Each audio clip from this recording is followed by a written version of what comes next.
back to Historic Tahlequah. I have as my guest today Darlene Cobb.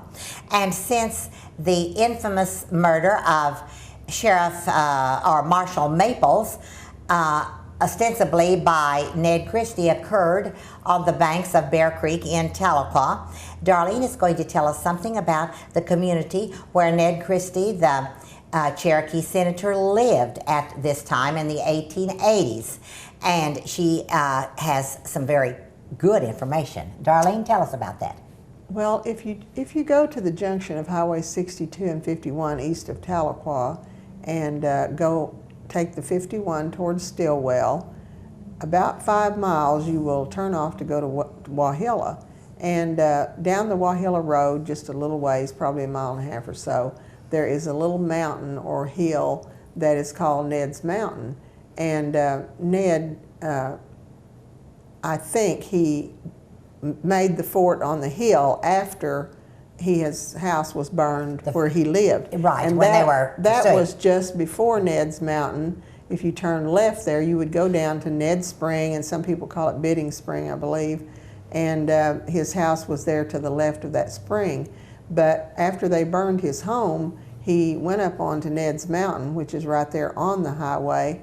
And it looks like there was probably already some rock formation, natural rock formation there, and he probably put a shelter over it and just kind of turned it into what they called Ned's Fort and on Ned's Mountain. And they said that the undergrowth in the trees back then was not, you could see for miles around. So if anyone was approaching, that he would know they were coming. And I think he had a lot of people who should look out for him there. Right.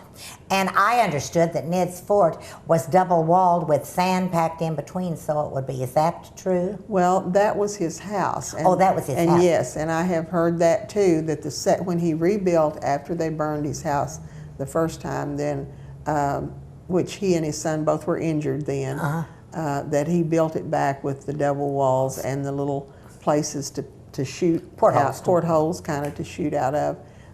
But I mean, I don't know if anyone knows for sure that was true, but that's what I've read in a lot of I have read that in several of the books that have been written about him. And of course, Ned happened to be in town at the time of the shooting because he was on the Cherokee Council, the National Council, and the Seminary Hall had burned on Easter Sunday in 1887, and the council was called into meeting to decide what they were going to do about rebuilding the seminary for the young women of the nation. And of course, Seminary Hall on our campus now is the result of that meeting. And the killing happened that evening after the council had met along the banks of the creek there. And unfortunately, Ned Christie had been across that creek there and was accused. And judgment is out on actually whether he was guilty or not, but he certainly was pursued for a number of years by the federal marshals as the person who had done that killing. And of course, that spring at the basis of Seminary Hall is a part of the creek through there. And I wanted you to tell a little bit about his gravestone and where that is. Okay, if you travel on down to the old Wauhilla store, directly behind the store is a small cemetery, and that's where he's buried, as far as I know. And you know, there were stories that he was buried one place and moved or whatever, but there is a stone there with his name on it and age and date. And you brought some pictures today that are going to be shown, yes, of Seminary Hall and of his stone. And I believe you also brought some pictures of Dan Maples and yes, Mr. Christie.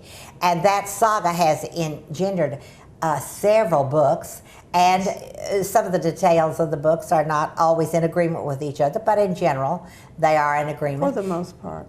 And in essence, really, nobody knows who killed Marshal Dan Maples, although Mr. Christie was was accused of that. Well, tell me something about how you felt as you went up on that mountain and how you happened to find it and that sort of thing. I had heard about it for years and years. I really had no clue as to where it was, and when I finally found out exactly where it was, then it's on private property, so we had to get permission, and we did trek up the mountain one sunny morning early, and there had been a kind of a frost, and it kind of gave you a feeling of excitement as you walked along, and we had to look for it. So finally one of the party called out and said, "Oh, here it is," and so we all, you know, ran over to see and explored around, and we also found a date, I can't remember now, but someone else had been there and chiseled in the rock their name and the date. And it wasn't just a passerby like us, it was someone that lived there, because if I could remember the name, you'd probably know it. But anyway, it just was a kind of an eerie feeling to know that you were standing in the place where this all happened, where a lot of it happened, and that this man's life, just because of timing, was altered forever. Was altered forever, and history has a number of unanswered questions. Well, darling, you've given us a perspective on that area of the country, and I so appreciate you being here. And now don't go away. We'll be right back after this station break.